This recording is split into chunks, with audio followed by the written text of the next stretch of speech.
Okay, let me see if I can do this because we've been away for a couple weeks and we've started feeding ourselves back into other narratives, and suddenly I've lost track of the one we were in. But this is interesting because what's been happening in the last 2 weeks, okay, my head's just all full of it and everything. One, I was, as you all know, if you follow the newsletter, at the Touchstone conference this past weekend, which was incredibly interesting because, of course, the other podcasters and writers and I'd say influencers, but that's harder to say, right?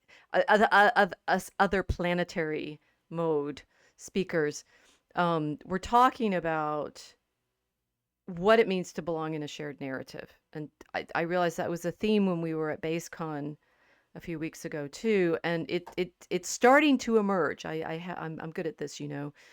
It's starting to emerge as a thing that I realized that everybody's talking about, except for what they're mainly talking about is we don't have one, right? It's like I had this feeling even when I was at Touchstone because the speakers, who all happened to be men, accidentally, interestingly, it was a very masculine moment, right? And they're all doing like bro stuff.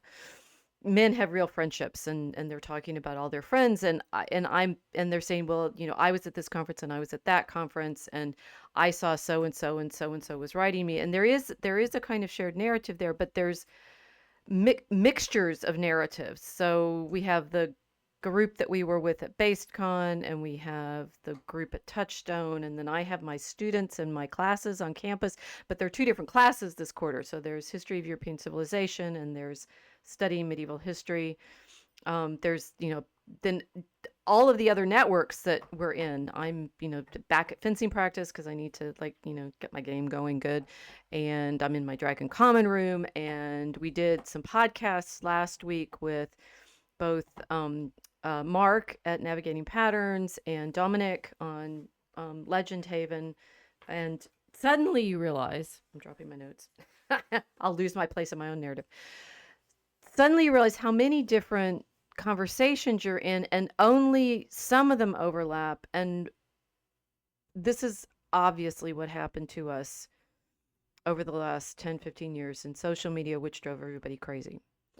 That we had been used to being in separate, non contiguous narratives, and then suddenly they all slammed into each other, and then we suddenly realized that we don't actually know which one we belong to. And there is this huge longing for some sense of reality, which is in fact saying, which story are we in? I mean, just whose narrative is this anyway? Well, at Touchstone, the baseline narrative was, of course, the gospel.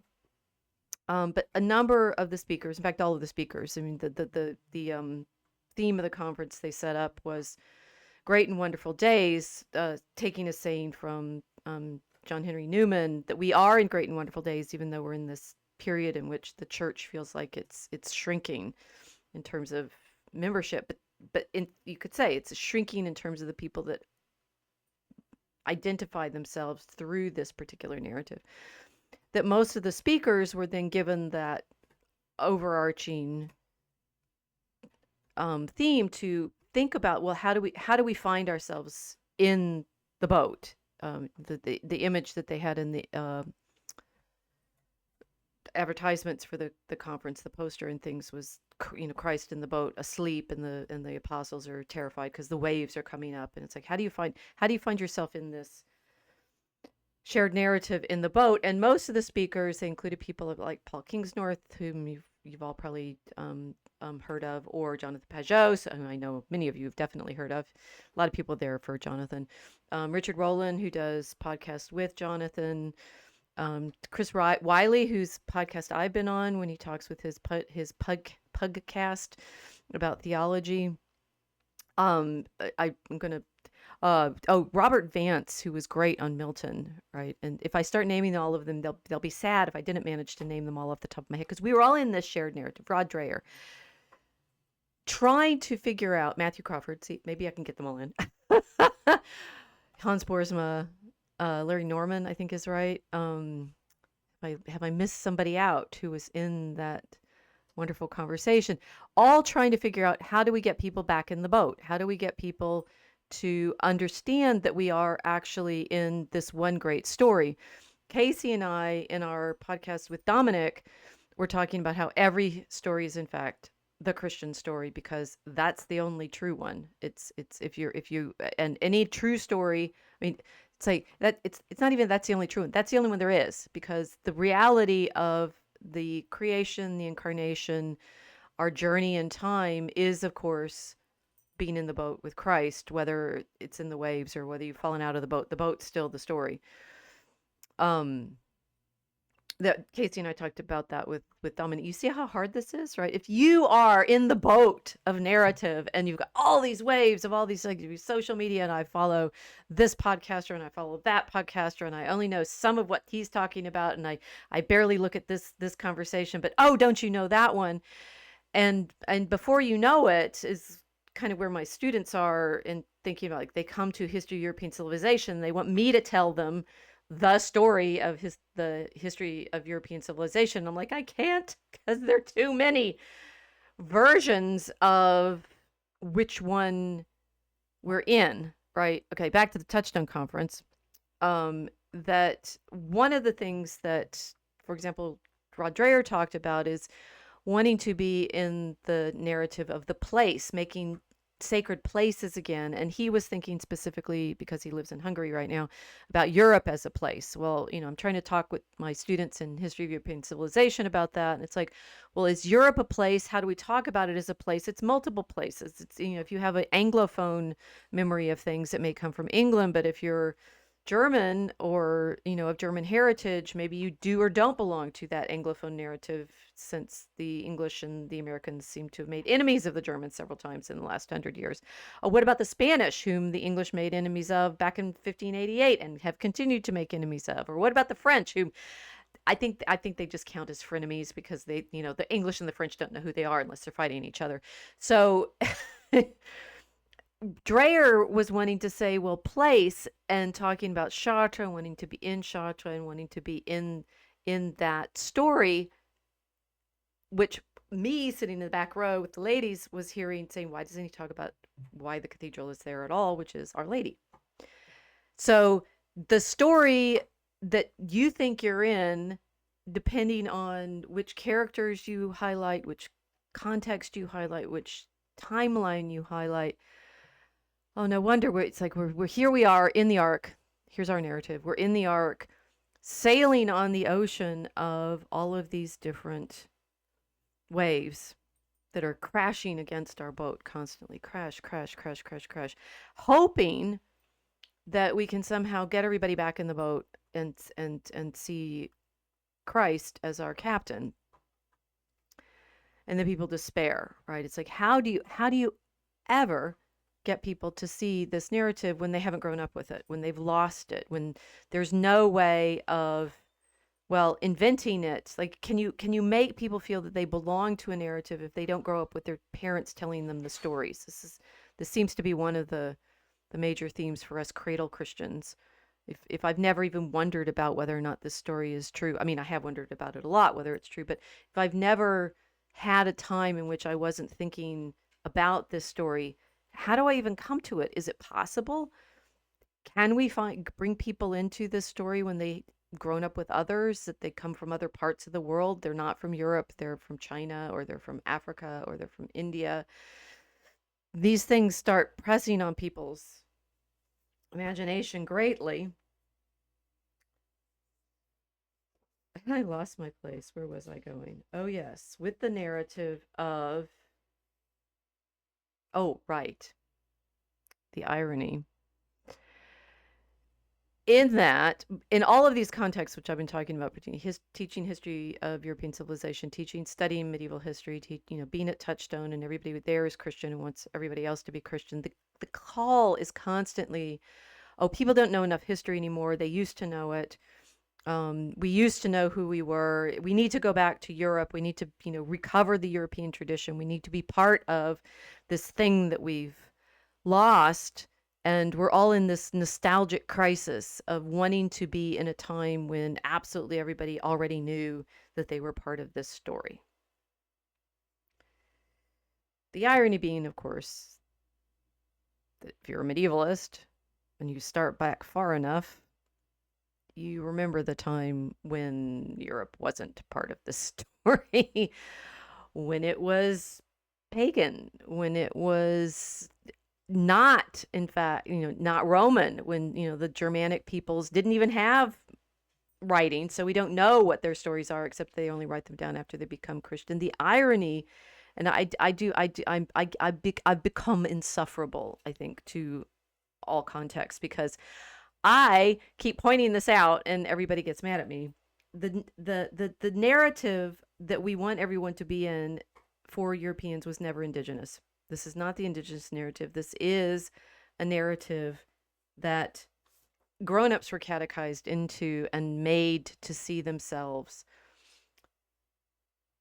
part of, which is topical for where I start in my History of European Civilization class, because we start with Augustine's On the Catechizing of the Uninstructed, De Catechizandis Rudibus, taking the problem, and not even in Europe, right? It's in North Africa, because he's in Carthage, because at that point, the Romans have conquered the Carthaginians, destroyed their story, told, of baby sacrifice and things like that. But, the Phoenicians who settled Carthage are then conquered by the Romans. So by the time Augustine is living there, they've been under occupation for several hundred years by the Romans.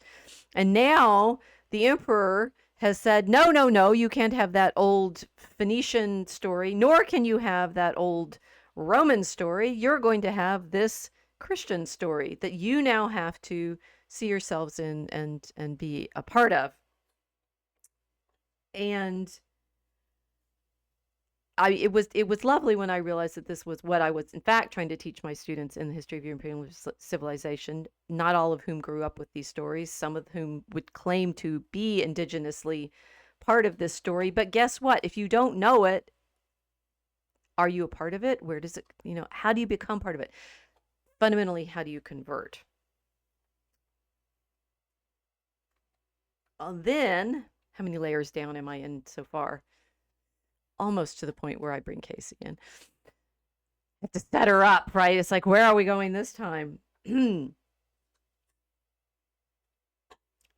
of the things I kept hearing at the Touchstone Conference, and particularly in arguments about philosophy, and that we in Christianity should know things like the final form of things, that we should understand that things are made to a particular purpose, and that we worry about the term monotheism. It always bothers me because it's a 17th century term, but that you have a particular image of God, that you have a particular image of the cosmos, and that this is what we in fact want to recover and participate in. And I'm sitting there thinking to myself, listening to these philosophers talk philosophy, I'm not sure that that's in the Gospels. And then, of course, I'm recognizing Augustine, being one of those philosophers, is arguing in his terms on the basis of his previous Neoplatonism. And then I start getting anxious and worried and thoughtful about, wait a minute, exactly what story were the pagan Romans converting from? And how much of what we think is our story is actually still part of theirs? Well, if you read enough Chesterton, you already know the answer, because, of course, as Chesterton pointed out, the only thing that in modernity actually knows anything about paganism is Christianity, because it came straight up against it and beat it as a story. And yet, we take on the shape of our opponents and the questions that they raise as we are trying to answer them. Which gets us finally back to the shared narrative we've been working on here in the Mosaic Ark of the discarded image and where it came from, and our reading of Cicero's Dream of Scipio. And we left off at the point where we were about to meet God.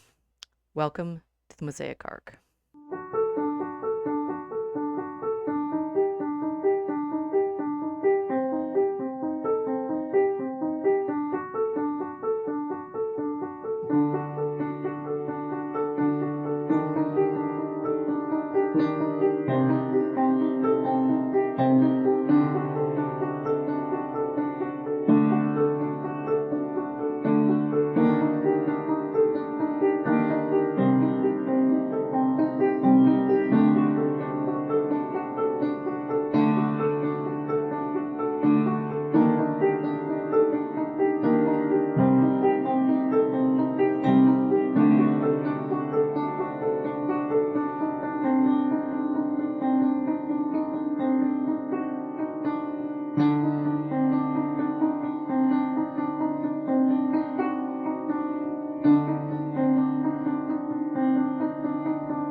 Okay, you got all that? Yeah.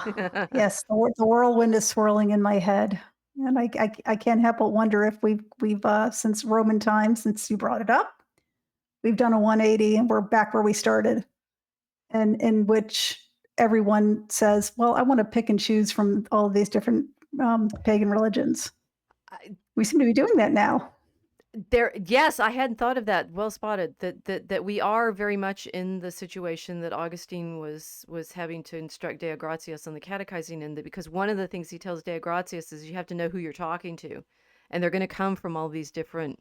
I mean, somewhat Deo Gratias, Augustine points to different educational backgrounds. So they're guys that are studied in the liberal arts, or they're grammarians and rhetoricians, so they have different training. But the Mhm. reality is what you just said. They're also coming from all of those different mystery cults and city cults and, the layers of tradition that the Romans overrode by first instituting the imperial cult as the state religion, and then replacing the imperial cult with Christianity as the one that you But had. before it replaced it with Christianity, though, it just kind of tried to absorb all the other cults. It had its official cult, Hmm. right? Its Hmm. official religion, but everybody else could do what they wanted and worship who they wanted, and it wasn't a problem until the Christians. They were troublesome, those Christians, because they just wouldn't be rational. It's like, just what's 3 grains of incense? What's your problem? You know? Right. They didn't understand that the Christians weren't just living, they weren't just LARPing. They actually believed God was real, and they couldn't disobey him. And I think a lot of the Romans, they were probably doing a bit of what was fashionable, which is also what's going on right now, because pagan Vikings is a very fashionable thing right now. Hmm. Might have something to do with the television show, but it's real. It's real. There are people out there making YouTube videos and talking about, their pagan ancestors and trying to live like their pagan ancestors, and they call themselves pagans, and not quite sure they know what it means, other than they just want in touch with their ethnic roots and they don't want to be Christian because it's hard. Um, Yes, well, I mean, I love the meme on that. It's like the last thing your pagan ancestors did was convert. yeah, If you right. if you wanna be like your pagan ancestors, guess what? That of itself doesn't solve the question. Yeah. Um, Details. Don't details, bother me with details. details. Well, so the thing is, I mean, this is what's what's interesting about I've been using the Augustine on catechizing as my opening move in history of European civilization for some time now, because it's such a great introduction to saying the tradition that we're in is one that claims there is a narrative, which Augustine tries to by saying, here you start. How do you catechize? You have to have a narratio, or narration, that starts from creation. Describes the fall, goes through the 6 ages, gets to we're in the 6th age. This story that comes out of, I mean, we say the scriptures, right? But what it comes out of this totally different tradition. You're talking about Abraham and Israel and the Babylonian captivity, and I mean, Mhm. even the gospel, right? It's all coming out of a story other than the one that the people had locally. Yeah. And yet somehow they convince the other thing I did when I had the slides from 2 years ago when I taught the class, and my opening slides at that point were the image of the gospel book that they had in the coronation of King Charles III, and saying, All "Oh, right. this is the one that Augustine, the other Augustine, brought from Rome to Yeah, Kent, and very cool. they converted, and that's therefore carrying this book into this coronation is saying we belong to this other story. Like, here's That the book. We belong to this other story." I don't think people understand how huge that was. I Indeed. mean, King Charles gets a lot of crap for being an environmentalist and for flirting with Islam, but he brought that book into his coronation, and I can't help but wonder if it wasn't, if it was something beyond just tradition. I know he's the head of the Church of England, but that's a pretty amazingly big symbol that he used during the coronation. Well, it's a great symbol for what we're talking Yeah. about, right? Because here we're carrying this book, right? And the book it only has two picture pages left in it. One, which is therefore they had it open to one of them. The one they had open in the procession was Luke, like it's the author page for Luke, and Mm. then there's another page that's a series of images of the Passion, like Passion Week. It's entry into Jerusalem and then other events, and it's lit like it's delightful because it looks like little squares. It's like a comic page or something, right? These have the Cool. different little images in it. Um, but you're effectively carrying this storybook. It's like, what if you walked in with, Snow White, right? Yeah. Which was one of the this is one of the things that Jonathan Pageau, of course, talked about at the conference, right? It's like we want to be in these fairy stories, which we've Hmm. talked about how, the Grimm version that we have was it sounds biblical because Grimm made it so, right? He rewrote it so that it has the same sort of uh, rhetoric Hmm. as the scripture translations in Germany at the time. I So hadn't. I don't think we had talked about that. That's really interesting. um well, I think I have in my head that I said it I'm out sure. loud, but I'm sure possibly you I have didn't. said it. Right? No, this is our theme, our theme of the shared narrative problem. It's like what's in my head and what have I said out loud and Yeah, we, what does everybody yeah, remember? yeah, we've definitely spoken about fairy tales before, but I don't remember that point. That's a real interesting point that he wrote it specifically in a scriptural style. Right, because that's what everybody was reading in the early 19th century in Germany, and particularly in Protestant regions. And so, if you Mhm. want something to sound venerable, it needs to sound like the scripture. Like now people want to write in the King James Bible diction, or which True Right. Grit did beautifully, right? It's like if you learn to speak from reading this book, you're going to sound, particular Yes. rhetorical style. That what if we were carrying a fairy tale into that coronation, which kind of, according to Tolkien, they were, right? You're carrying the gospel, which is the great fairy tale, which is saying this is the one that we're in now. This is the Mhm. real one. This is we thanks to the revelation through Christ and the story and the incarnation and our immersion of ourselves in that story. We belong in that now. But as Augustine's lesson to Deo Gratias points out, they had to teach people the story. They didn't have it before. That was the whole point of catechizing, that you tell them this story and then show them how they're actually in it. Mhm.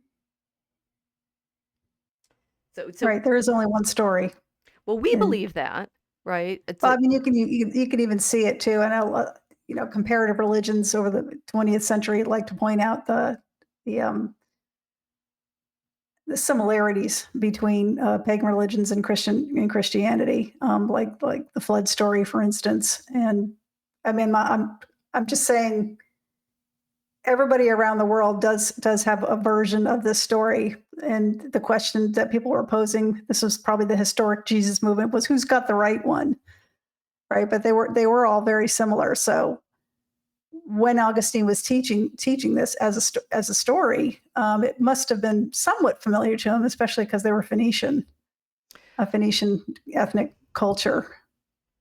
okay, so you've what you've done is folded the proof into the premise. I don't did not know I did that. So I apologize, or No. Well, okay. I so no, the know. problem is, so the premise is there is a true story, right? Correct. Okay. Yes. What you did was make the move of how you prove that it's true. Well, I was saying this is how other people were saying that it wasn't true, but you're Right. saying this is how you prove it is true. No, I'm saying that what you just described is the proof, as opposed to the premise is there's a true story. Oh yeah, well, Right. And yes, then to me, how yeah, right. there is one story, and the evidence of it for it is that people have similar stories in different religions and cultures. Right, but do you see the difference between my saying the premise is there's one true story, and what you're describing is the one a version of how to prove it, because there's other similar stories, and therefore because they're similar stories, the Maybe in the back of my head. okay, Yeah. I Yeah. need So you to seriously, understand this. I know I have I these thoughts that just float in and out. But no, because you're usually coming to these things with the right questions, right? And the problem with what you just said is that people get in fights over it about mhm. how do you and this is we I think I riffed off of this last time, how people are trying to prove that C.S. Lewis is pagan or cultish, Oh, right? yeah. Because he did what you just said, because he was very excited with this idea of it seems true to him because he can see all of these other stories having similar Oh, okay. structures, right? But that's the Yeah. proof, not the Mhm. premise is there's one true story. The you have to then make an argument for that claim. So you premise Mhm. something, just declare it, right? How then do you prove it? And the proof doesn't work unless you accept certain other things. So So saying there's a lot of other stories that have the similar structure isn't actually the proof that you want it to be.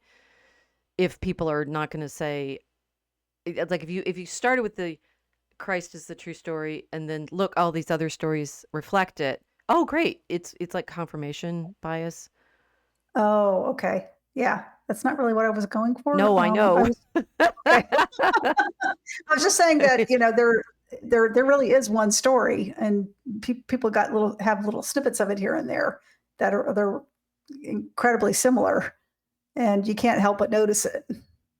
Once you accept that there is one story, right? Okay. You start noticing it once you've accepted that. But I mean, this is the sort of challenge of okay, maybe we can test this with evolution because we've been reading about that, right? But Mhm. this is the challenge of conversion, right? It's that if I can show you this story that strikes you as true, then you will start seeing echoes of it elsewhere. And since St. Paul Ah. did this when he was trying to talk to the Athenians, saying, "Oh, look, I can prove that you actually already know what I'm talking about." Everyone thinks that that's the starting point, but that only works if you've actually already gotten some common ground with them. Back to our shared Mm. narrative problem, right? It's like, how do you establish a common ground on the basis of which you can make the proof? And we talked a few weeks ago about the way in which Newton played fancy, bait and switch on absolute Right. space about that right here. Mhm. Absolute space is like the common ground that you simply declare exists, and then you build all this stuff on top of it. If you haven't actually properly established common ground, you can't make anybody accept anything else that you're arguing. Now, the common ground that Augustine suggests for Deo Gratias is longing for something more permanent. Mhm. And he has this sort of premise in there that point to them that they're dissatisfied with the kinds of, I mean, it's a very interesting sort of modern moment, right? They're dissatisfied with kinds of entertainment and frenzy and city life that Carthage is a like hopping place, right? And they have theaters Mhm. and they have Colosseum, they have not Colosseum, they have amphitheater for the games, and they have shopping, and they have social life and such like that. And what Augustine suggested Deo Gratias to help them see why they want the story is, see how unhappy you are, Yeah. right?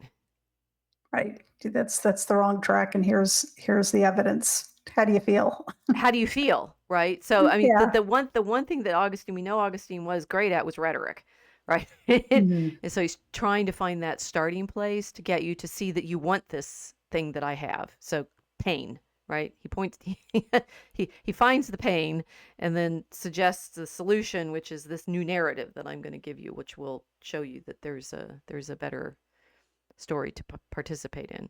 But Mhm. that was not what the place I was meaning to go. Um, but do you understand now why I say if you've already accepted the claim that this is the story, you're going to start, of course, you're going to start finding other ways in which it's true because you want now for it to be true, but you've already actually Yeah. accepted that it's true. No, I could see that. Yeah. Else, what starting ground would you have to look for anything? Right, right. So our problem is, I mean, it's very like Augustine's problem is how do you get them to take that first step, which is basically, and then once they've done that, they've converted. because now they're willing to have you tell them the full story and give them more pieces of it. And ooh, that's cool. And look how it connects to everything else. But there's that initial step of, how do I find that common ground with you that I can show you that this story is already the one you think you have, which is kind of a great trick. Right. A rhetorical trick? Well, yes. I mean, the first thing in rhetoric is capture the goodwill of your audience, right? So you get them on your side to then want the thing that you're trying to show. It's total salesmanship. Okay. Well, let me see if our chat's on our side right now. Hi, everyone. Hi, everyone. So I'm going to keep trying these opening monologues. They seem to warm people up nicely. Daydreamer saying, crown is mine, all mine. And suggesting, wait, so you're saying the solution to the European nightmare is to provoke a war between England and France? Of course. How could I miss it? I don't know if that's what's going on. They finally signed an armistice over ownership of Normandy in 1992, I think. And it went downhill from there. Clearly, what we need is war with France and England, and that keeps them distracted from everything else. Maybe King William invades France in the future. It would be in the tradition of his family, interesting, right? Wouldn't so it? we have one of our shared narratives in Dream Chemicus land, i.e. the three of us writing the poem right now, which is think about how it's like we because of our shared narrative of our dragon story and alchemy and stuff, like we have this whole like secret language now of the things that are happening in Act 4. And guys, you're gonna have to wait till we get it illustrated to find out what we're talking about. So sorry. Can't rush perfection. No. Part of it is, of course, what the Normans did and how they brought, the piracy in, and it sticks around for centuries, and that's the story that we're in now. But it's still here, yeah. That our problem is to get you to see that our Draco Alchemicus version of everything as, in fact, the narrative we're actually already in. So, to talk about this great trick, right? It's like the guys at Touchstone wanted everybody to get in the story that they were telling. Here's the boat. We want everybody in our boat. Competing boats, no, it's the same boat. How do you get them to want to be in the boat? Is the fight the pirate? No, okay. Anyway, I'm distracted. I'm having a terrible time keeping shared narratives this week because I'm in so many different conversations. John Abrisi is saying, maybe. Bernard Larnagan. I know, John, you desperately want me to get in the Bernard Larnagan narrative. And I will tell you that, unfortunately for me, or fortunately, I found out that Bernie McGinn, one of my previous senior colleagues, he's emeritus now, was taught by Larnagan. So I'm already there. It's like finding out that I'm thanks to Professor Kelber in undergraduate, I was already in the Marshall McLuhan story via Walter Ong, but I didn't know it. So we've actually already been talking about it all along. The process is called differentiation of consciousness. A catechetics built on that idea would revolutionize things, except for you'd still have to be able to explain it in terms that everybody else can hear. And that's always been our problem, right? We'll have you back on. Don't worry. Actually, John, he has some stories of Dreamtime in Australia that we promise we want to have you on. Well, that's perfect, because I was just thinking that's why you do it through fiction, so people can understand it. And that's what I was talking to Dominic about. Go on. Yeah. Well, you can only, because people don't have the exact same shared narrative, or if any at all, you can only explain things to them in fiction, maybe using things, mythical things like dragons, something that they might understand as something bad and scary. Why is it bad and scary? Okay, well, let me tell you, right? And then you can tell them a story, and then you can bring them you can catechize people like that. Not that we're out to catechize. Oh, yes, we are. Literally, we're just on purpose. No, instruct. That's all it means. Yeah. Well, that's true. Actually, what I said to him on last week was, yes, I would definitely wanted to like open people's eyes and let them see things that they should be seeing, and they just weren't. Right. Okay, which you can she only do does through it. fiction sometimes. Casey does this to me constantly. Be having this argument. I'm trying to. Switch topics. No, Sorry. no, no, no, no, no. That it'll be this like like okay, it's the premise is not the proof, and I'm trying.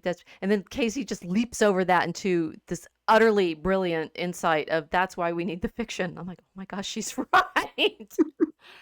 Because no, this is okay. This you've just given us yet again the higher level reason why we need Draco Chemicus. We need to write it to make a story that we can then use to point people to things. And Yes. it's a giant parable, which is what our Lord Jesus Christ used to talk to things. But it's when you were saying that, it's saying history wants to be this, because if we can all participate in this big shared narrative of history, then we understand things, right? And my big goal as a historian and as a teacher is always get enough people in this boat of the history, right? If I can get a bigger boat, I need an ark-sized boat to get them all into all of the knowledge, all of the scientia, all of the history that I have, and then you can start making all these connections and it will all make sense. But we don't I mean, we're mortal, right? Yeah. And people don't have lifetimes and lifetimes and lifetimes. You need to get them up to speed quickly, and that's what Jesus did with the stories. Hmm. It's and you can only get people into the shared narrative that way. And then there's the meta question that you just now raised of like, which stories do that? Which ones? And dragons, like we know we are like deeply committed in the Dragon Common Room to a dragon in the story will somehow get people there quicker. What is it? Was it about a dragon? Yeah, yeah. You need Well, the they're pretty dragons. We know we spectacular. need the dragons. The thing is, the dragons, we've said fantasy, right? But the dragons work at all of these different levels. And Tolkien was convinced that you need the dragon in the story too. And then it's like fill in the blank. What is it that it like high turbocharges the exercise of getting them in the shared narrative?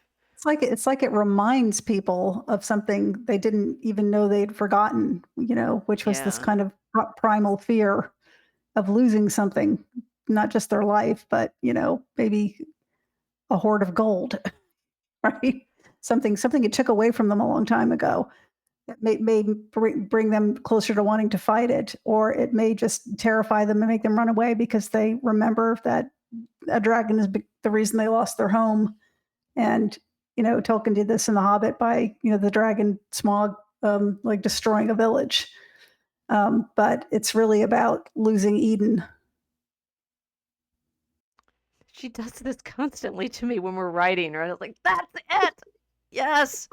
Beautiful. That's really, really good. This is something about it's even better than Augustine. Good job. Better than I Augustine's didn't. just I didn't say that. God. Okay. it's okay. It's okay. It's okay. No, it's at the level that we've been working. It's like you need to somehow get them in the story. And he started with, this frustration that he has, but it's a very sophisticated frustration that he's giving them.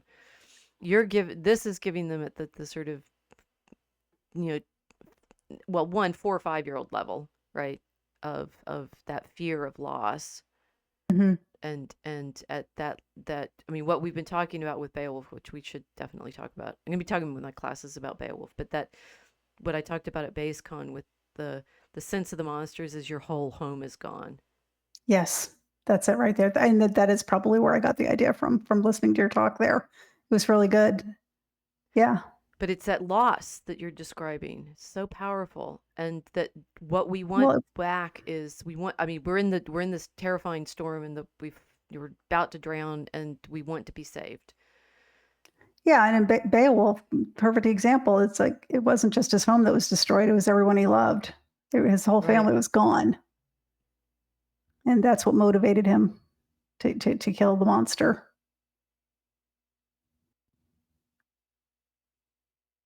Well, this is definitely what we're trying to do in Draco Chemicus, which is terrify people enough and terrify ourselves enough to recognize what salvation is. It's being rescued from this horror that we're in Hmm. and that we don't even see, which is always when you're trying to do the shared narrative of saying, why would you need Christ? Why would you want to be in the boat with him? And the people are saying, well, you see all the sort of horror that's outside in society, but the real horror is always in here. It's inside. because otherwise you're just looking for comfort and rescuing from the miseries of the present life. Yeah. John saying this is back half an hour ago, but I'll read the comments now. The human mind is ever the same, but the techniques it employs develop over time. The first differentiation of consciousness arises when the infant learns to speak. They move from immediacy to meaning. Okay, now you're getting into like cognitive development and the levels of communication that we're working on, which I think actually we've already been doing all along, because that's why we wrote a children's story for kids, right, with the animals. Daydreamer saying Casey got a nap in for this intro. No, she didn't. She was listening better than you are, clearly. Ha. Okay. I do not nap when the professor speaks. She's too interesting. Sorry, guys. Well, and she's proving that she listens. So there you go. Okay, so John is now having a conversation with himself about systematics, and we are now on a different plane, right? Which is this problem of, like when we're talking theology, what I heard at the Touchstone conference, and which I appreciated because the guys were talking and I was listening, and I'm do these things differently than they do. They love systematic theology. And there were some excellent sort of meditations on things about particularly Boersma on miracle and the problem of being in the boat or being out of the boat and what's miracle, and answering Hume, whom we're thinking about in Act 4 because of the science.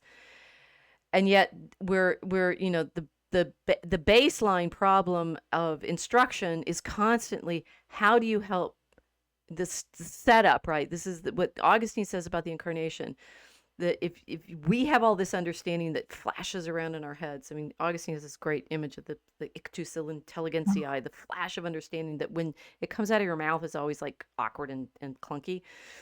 This thing I understood, I can't express. And then the other, the other weariness is that you have in instruction is saying, I've explained this so many times and you guys still don't get it.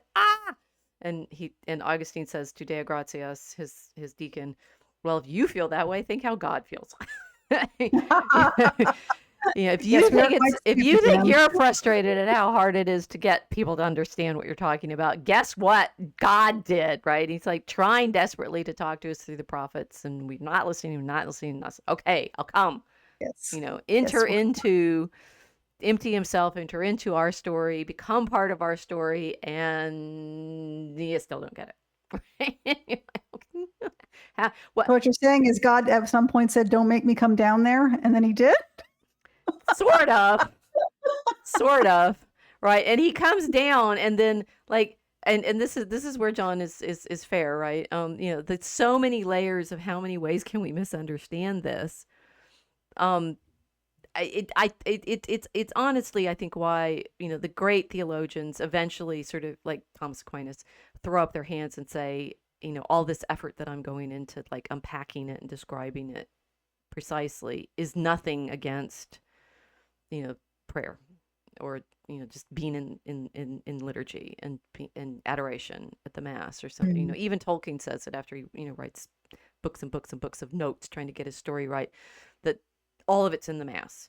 All of this story is there in, and then you're thinking, okay, what do you mean? What do you mean by that? It's like somehow the Mass is that entry of God into our story, and we're constantly trying to see the fullness of that entry. But it happens in time, and so of course it's happening in history, and we're trying to show you that story that we're in.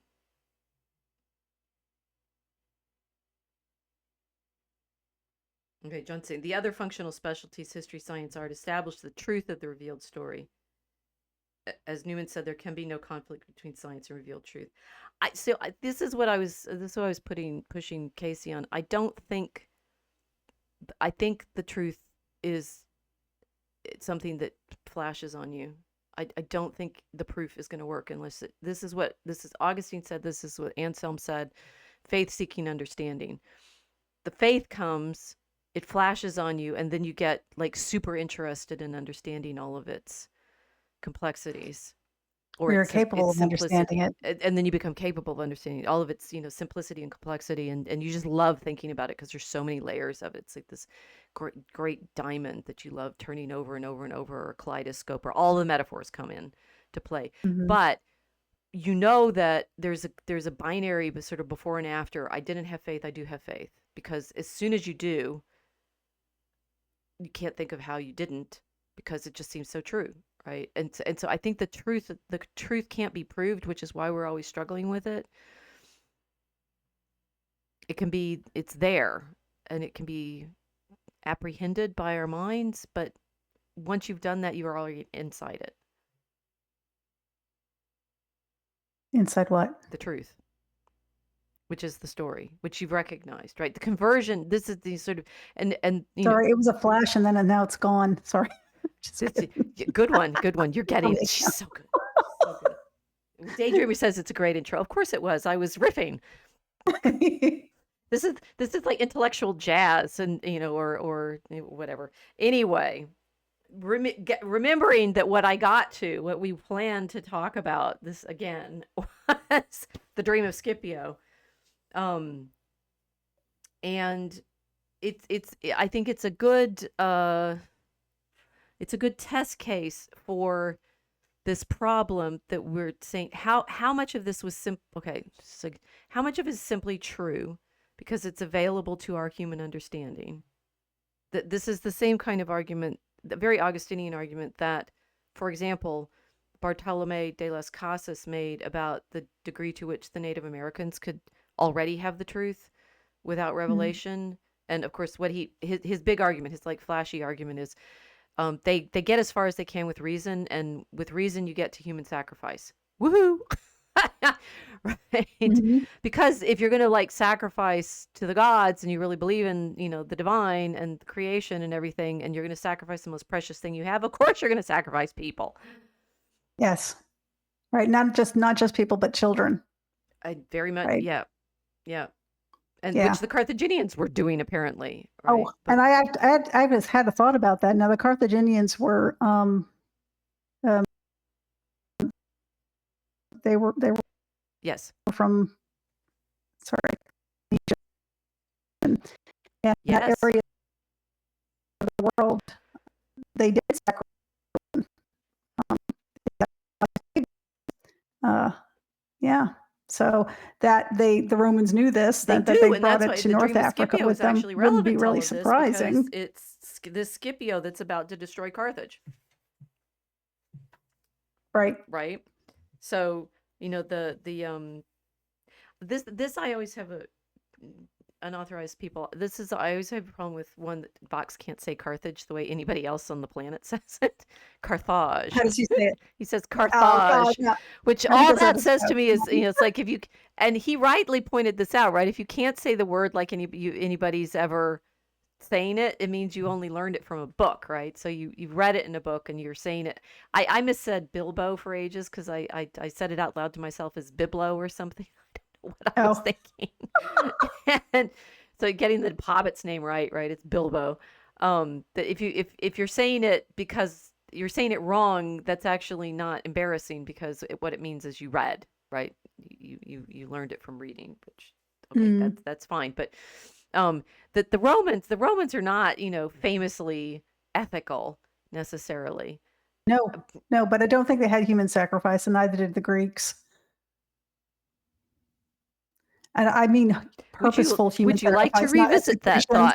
thought? Not executions. I mean, like, if I kill this person here, I'll have a great harvest. No, they killed because they were subjugating people, and it was scary, and nobody would disobey them after that. I'm so sorry. The Greeks definitely had human sacrifice because it's in Iphigenia. Really? Yeah, it's the play, and it's before, when they're about to sail to Troy. This is in the story, right? When they're about to sail to Troy, they can't get the right winds, and Hmm. so Agamemnon is going to have to make a sacrifice, and he sacrifices his daughter. Sorry, I don't remember the story. I'm It's sorry. Iphigenia to Alice is the play, I'm pretty sure. Okay. And no, the Greeks definitely did human sacrifice. Um, Well, it was a play, but I mean, they put it in the play. I mean, they didn't practice incest either, but it's, in Antigone. well, okay, so some of this is a good, like, the image that I ended up with both of my classes was this horrible circularity of our knowledge.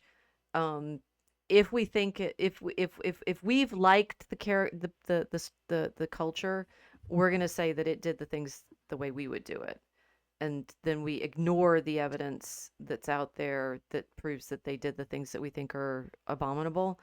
And yet the problem of, like, whether we think it's abominable means that we actually have a particular morality that says these things are abominable, and then you end up in the vast circularity of, well, of course we know it's wrong to be, racist or sexist or murderous of infants, because everybody agrees that. And it's like, wait a minute, that it's another layer of a shared narrative that Mhm. premises the proof.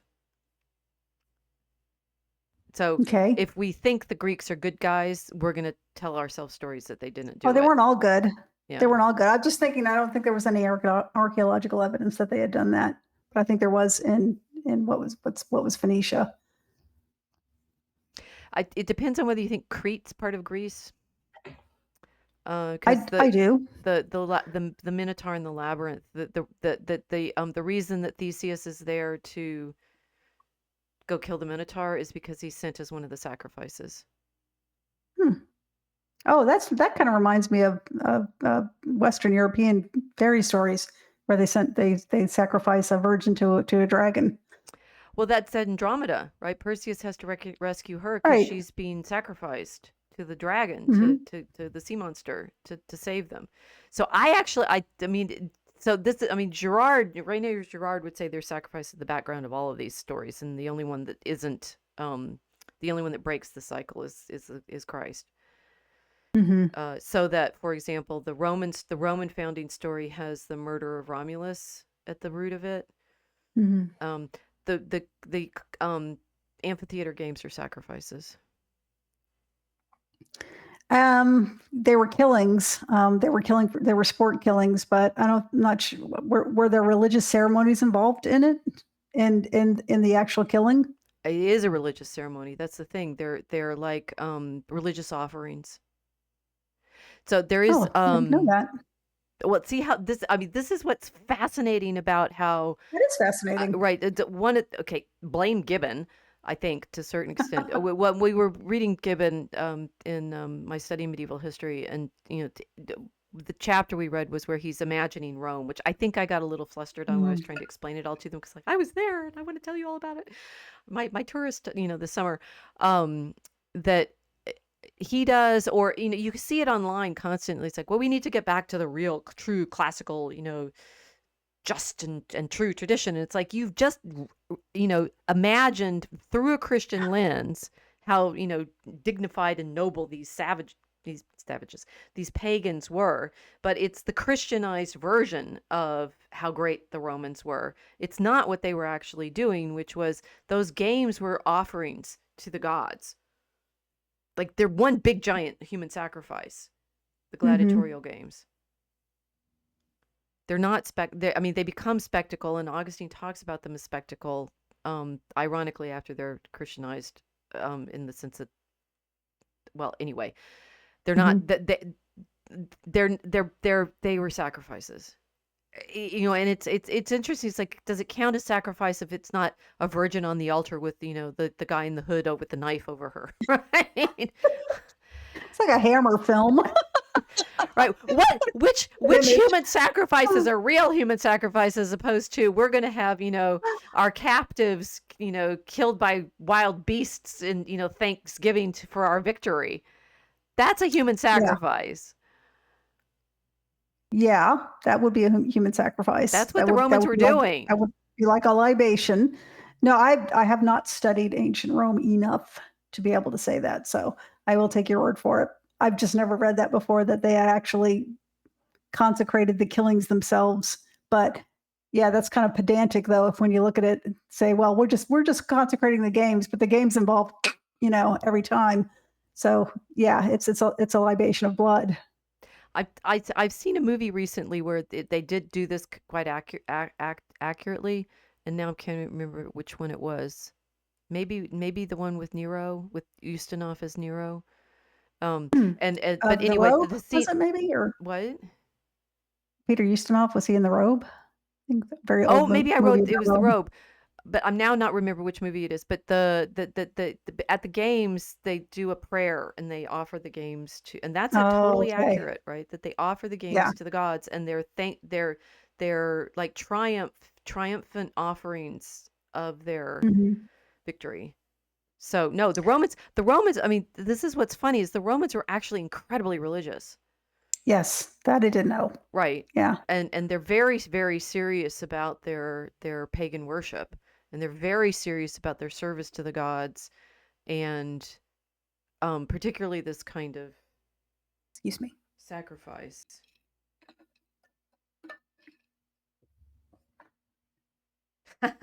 Daydreamer saying, my grade school teacher pronounced Hermione Hermoine. Her Oh, Hermoine. Hermoine. Okay. that's off topic, but Hermione's one of my favorite names and was way before Rowling put it in her books. I just liked the sound of it. I think it's Shakespeare, yeah? Isn't it it's in Is it? I just remember the actress Hermione Gingold. okay, this is lighten the tone a little bit. Anyway, Yeah. they have human sacrifice. Back to human sacrifice. So it's a little rich claiming that the Romans, who are actually wanting to basically control the shipping in the Mediterranean and need to destroy their hated rivals for control of shipping in the Mediterranean, the Carthaginians, are somehow remembered now as the good guys for destroying the people doing human sacrifices when they were too. That is interesting. How much? Well, I wonder how I could see what you mean when you say it must have been nothing more than propaganda. But then why did the propaganda work if the Romans were engaging in it publicly, very publicly, They in were their engaging it. games? They were doing it with Christians, throwing them to the Right. lions. So why would that have been horrifying? We have to stop them because they're committing human sacrifices when they were doing it themselves. How did it work? Well, I don't know. I mean, this is what's funny is we're horrified by it. I was just so I'm working on my Francis as Herald paper right now, and I was just looking at one of the manuscripts that has an image of the harrowing of hell, and it's between Psalm 105 and 106. And in Psalm 105, it's quite topical. Just a second. I need my scripture because I unfortunately don't have it all in my memory as I should. I remember where to look in the book rather than. Okay, so here this is what in Psalm 105 it's the rubric or the title for it. It's not in red in my book. So the title for this one is a confession of the manifold sins and ingratitudes of the Israelites. It includes, of course, they provoked Moses in the camp, Aaron the Holy One of the Lord. The earth opened and swallowed up Dathan and covered the congregation of Abiram. And a fire was kindled in their congregation. The flame burned the wicked. They made also a calf in Horeb, and they adored the graven thing. And they changed their glory into the likeness of a calf that eateth grass. Okay, so that's one of the abominations. Here's another. They were mingled among the heathens and learned their works and served their idols, and it became a stumbling block to them. And they sacrificed their sons and their daughters to devils. And they shed innocent blood, the blood of their sons and of their daughters, which they sacrificed to the idols of Canaan. And the land was polluted with blood and was defiled with their works, and they went aside after their own inventions. And the Lord was exceedingly angry with his people, and he abhorred his inheritance. I mean, Christians get that, pick that up from the Psalms and understand that God does not want these human sacrifices. And now I'm at the edge of my ability to riff. Exactly how I think it's got to come from Christianity because the Romans the Romans practice the infant not infant sacrifice, right, but abandonment. Right. Exposure. Right. exposure if the child isn't accepted into the family. So it's not like this is it's not like the Romans were particularly like nice to infants. They throw them in the No, sewer no, if no. they I don't was, acknowledge yeah, them, and the Christians are the ones rescuing them from the trash heaps, famously. yeah, yeah. It's just and we mentioned this last time we spoke about the Dream of Scipio. Hmm. Um, was how do we know the Carthaginians were, committing sacrifice and the Romans might have just made it up? So my question is, well, why would they have to make it up if they're doing it themselves? Why would it even be an issue? Now I'm curious, right? Yeah. So I do think that you mentioned they have archaeologically found um, evidence that looks like sacrifices in Carthage. So Hmm. that's appropriate. But what I haven't gone into, and now I'm feeling, oh, I really should have, um, is exactly what the arguments that the Romans made about destroying Carthage. I mean, the way I learned it in Latin class, and therefore, Carthago delinda est as a Right. we know that from the Cato, is because they were embarrassed by Hannibal's defeating them. Exactly. Yeah, that was it. It was They, pride. Now, Roman pride, I mean, that's, Hannibal rode his elephants over into Italy and yeah, ran around Italy for a while, and they really didn't like that. no, Roman pride is redundant. It is to this day, from what I've heard. I, So, apologies to any Romans out there who aren't prideful. hey, they're officially celebrating Saint Francis, the feast of Saint Francis tomorrow in Italy. Yes, So good I saw that. Romans, right? It's a national It's a holiday national again. holiday again. So Yeah, that's kind of cool. they're Christian. They learned the error of their ways back in antiquity. I And God, I hope. I hope. okay, well, anyway, so one of the meta What's next? level evidence of this is we are constantly being drawn into shared narratives of good guys and bad guys. Like we are not the Carthaginian story, we are the Roman story, and so the Romans are the good guys of these narratives. So I read, I read enough of the Aeneid. I really feel like it would have come up in the bit when Aeneas abandons Dido, right? He goes and she's the I've, queen of I've Carthage, and she's this. I've caused a problem for her. I've given her one more book to reread. I'm sorry. I'm so sorry. Well, I have read enough of the Aeneid to know that I don't. Maybe they mention the baby sacrifices in the Aeneid, but the Aeneid, the great narrative of the founding of Rome, which Virgil writes so that Augustus has his big epic to counter Homer, right? And here Oh my the goodness. They did the Aeneas. same thing in the 19th century. See, Sorry. see, we want to be It's the part. same We story. want to be part of this this cool narrative, and so we're going to write our version that shows that we came from Troy, right? And that's Yeah. that's what. Oh, you're going to love this, right? The layers of shared narrative here. That so you have the Greek story of the Iliad, which is the Greeks versus Troy, which was the great city, Mhm. which the Greeks get to tell the story about how they beat them.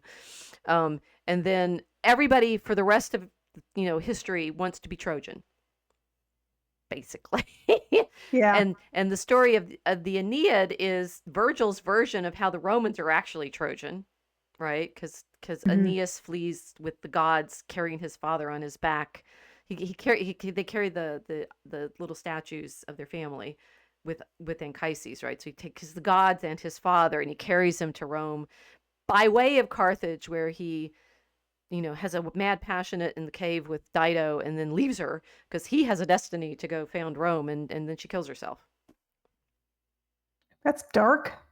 Well, that's the part you remember if you read the Aeneid in school.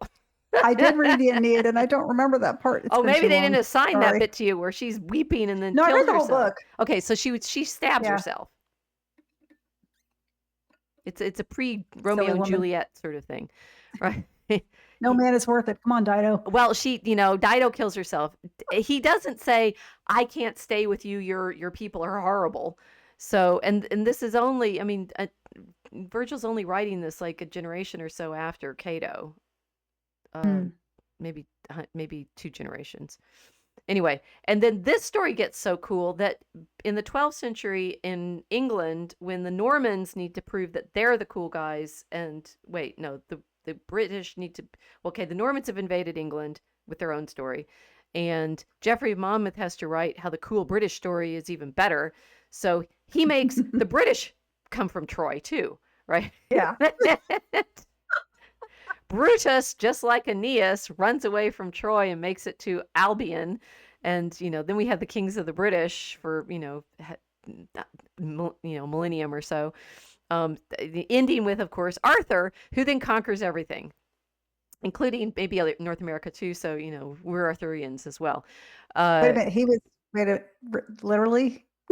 I did a blog post about riffing off on this. It's like maybe that ship that we see in the 1893 exposition of the Viking ship that makes it to Chicago is actually real, and that the reason that we have a 14th century style tower on the University of Chicago campus copied after the tower in Oxford at Magdalen College, which is where C.S. Lewis was, that the tower is the same because in fact it's already, the lost empire of Arthur, which, is Trojan.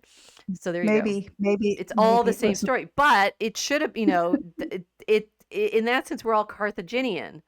Okay. Maybe it was a portal. It's a portal. The Chicago World's Fair. They didn't tear the buildings down. They were the original buildings.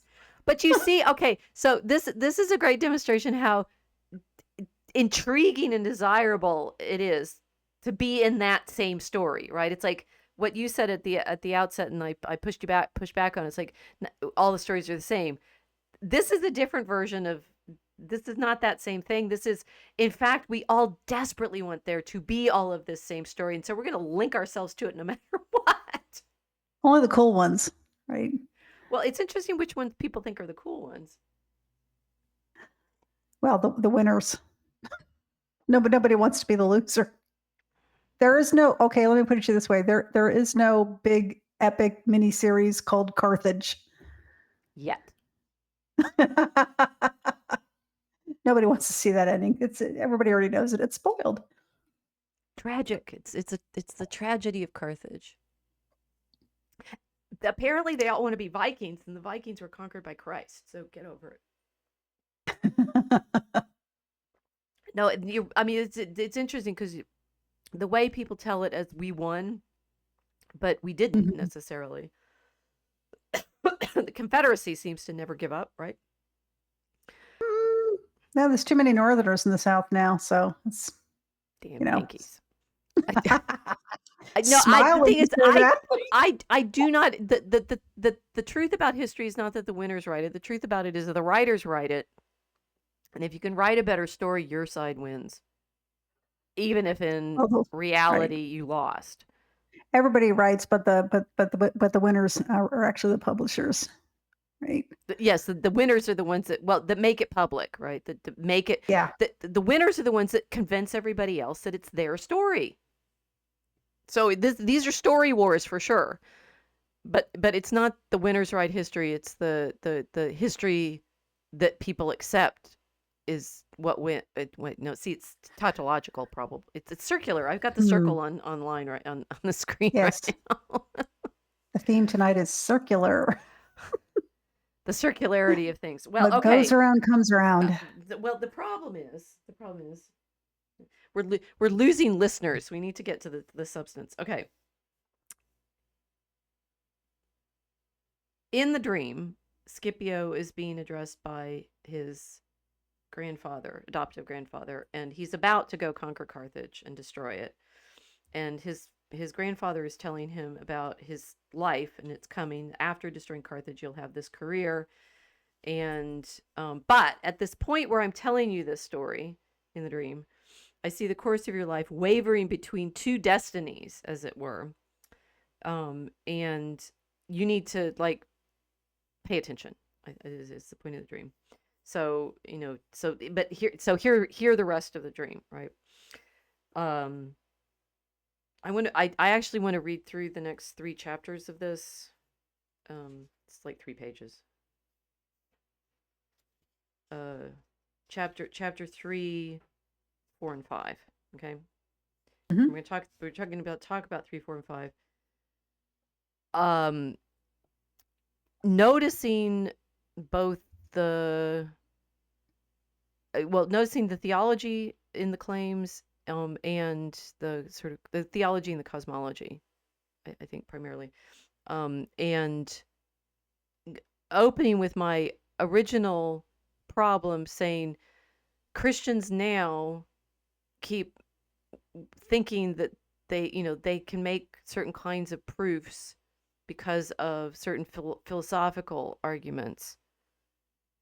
And because we'd been reading the Dream of Scipio, I'm going, wait a minute. I'm not sure those are Christian. Let's find out. Okay, so like, whose story is this in the thing? Okay.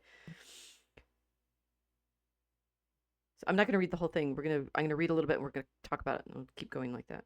We're doing a running commentary, just like the text. But that you may be more zealous in safeguarding the Commonwealth, Scipio, be persuaded of this. So this is grandfather talking to grandson, trying to encourage him to go conquer Carthage. All those who have saved, aided, or enlarged the Commonwealth have a definite place, marked off in the heavens, where they may enjoy a blessed existence forever. Oh dear. Remember what I said Augustine told Deo Gratias to get their attention with? Yeah. Don't you want a better afterlife? Whoops. We might start with like trauma of losing Eden or something like that. That's not really where Augustine started. Anyway, he's in Carthage, right? He's Carthaginian. Basically, Augustine's Carthaginian. Oh, wait. If we're all Christian, we're all Augustinian. We're all Carthaginian. Carthage won. I had not thought of that. Done. We're done. Right? No, think about it. So Augustine is actually, he comes from, he's Bishop of Hippo, but he's from Carthage. Augustine is the greatest teacher of the Western Church. Augustine's theological vision trumps everything. It carries on into the catechizing of the North because of not this text, but the one I was teaching in class this week. It carries on into the catechizing of the New World because of the way the Spanish use it, because Augustine's so great. Carthage won. We just proved it. We are all Carthaginian now.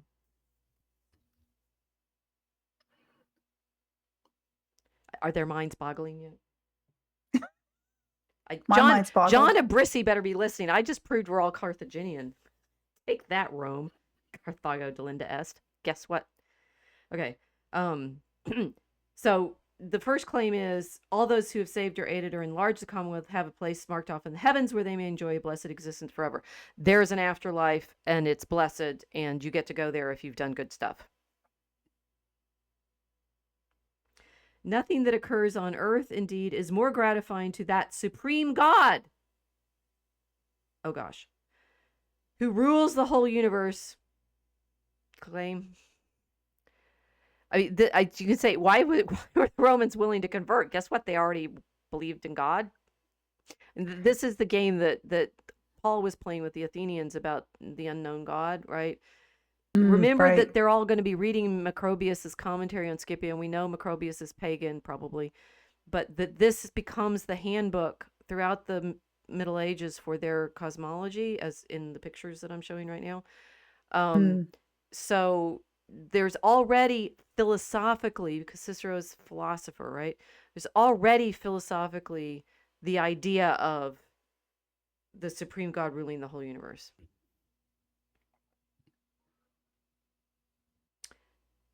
Nothing that occurs on earth, indeed, is more gratifying to that supreme God who rules the whole universe than the establishment of associations and federations of men bound together by principles of justice, which are called commonwealths. It's the point of the book, because this is in Cicero's book on the Republic, right, on commonwealths. So God likes good government. That the God of bureaucracy. Okay. Right. Yeah. But I mean, how many trads have you heard, wanting us to go back to, if only we had Christian government. Yes. If only we had Christian government, but they never say which Christian denomination. Well, or it's not mine. Right. But they're speaking in Rome at that point, right? They're justice, commonwealth. I mean, I do know. I mean, it's like all these things I know I need to read more about, but I'm just gonna like excite you guys, and you guys can help me with this and tell me in the comments. We actually have to have John of Brissy on soon. So, well, I have commitments through November about a lot of layers of things, but we do have a guest next week, so you guys got to come next week. Too much of what we think we're claiming as traditional Catholics is actually philosophy. And it's not just Aristotelian philosophy, it's this deep embedded Roman philosophy that they're getting from, oh, right, the Carthaginians and the Phoenicians and probably the the Greeks, and it's like the ancient world is full of this stuff. It's full of philosophy, which is Right. already They, having a vision of a created reality or ruling. they This is, to be fair, this is a ruling God, not a creating God, but he's ruling government. Government is ruled justly by this God. right. All of these cultures around the Mediterranean traded in ideas as well as goods. Mm-hmm. Yes, and I think that's our answer about the Carthaginian stuff. I'm not sure they were that different from the Romans. I'm just Mm-hmm. I just don't buy it. I think there's something else going on in their rivalry, which has to do with control of the shipping. The Mm-hmm. governors and protectors of these proceed from here and return hither after death. So it's not general salvation. It's not even salvation, right? It's reward for your good service to the Commonwealth. And you get a place in the heavens. You get a pension and you get a retirement. Up in the stars, though, right? It's You get like, the stars in the gated community. That is the stars where all of the other good rulers go. mm-hmm. At this point, though, I was greatly dismayed, not at the fear of dying, but rather at the thought of being betrayed by relatives. This is Scipio commenting, right? I nevertheless asked whether he and my father, Aemilius Paulus, and the others whom we think of as dead were really still living. Of course these men are alive. Ooh, life after death, right? Of course these men are alive, he said, who have flown from the bonds of their bodies as from a prison. Difference. Yes, big Right. difference. Indeed, that life of yours, as it is called, is really death. Just look up and see your father Paulus approaching you. Oh, it's such Manichaeanism. Manichaeism. Yeah, the body is nothing. Yeah, the spirit is everything. Well, remember what Augustine got really super attracted by before he converted to, Christianity, which was this is not. I think this is earlier than Manichaeism. This is Oh Cicero. yes, Cicero is but simply being but it had some legs. philosophical, It lasted. right? The idea, yeah. Right. But this sense of, our bodies are prisons, and if you live well, you escape the prison body and get to continue to exist. Oh my gosh, who does that now? Right? All our tech bros who want to upload themselves Right. to the clouds. Well, guess what? Very Ciceronian of you. When I saw him, I wept profusely, but he embraced and kissed me and forbade me to weep. As soon as I could check my tears and speak out, I said, I pray you, most revered and best of fathers, since this is truly life, as I hear Africanus tell, why do I linger on earth? Why do I not hasten hither to you? Like, why do I have to stick around and still be alive in this crummy body? Why can't I be in the stars already?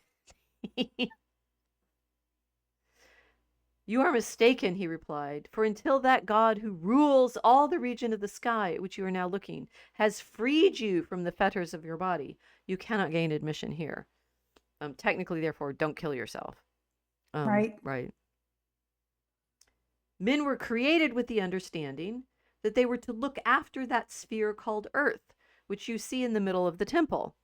Okay, now this to me is fascinating because it means you made the entirety of the world a temple. Yes. That you are meant to, serve while you're alive. Until we were rereading this, none of this had really hit me as hard as it is. It's like, wait a minute, I thought all of these ideas came out of the scriptures, which, of course, they're in conversation in the Mediterranean, definitely. Cicero's writing before Christ, so this cannot be a Christian image. This is, you are set here to serve in the temple of minds have been given to them out of the eternal fires you call fixed stars and planets. Okay, so your minds come from the stars.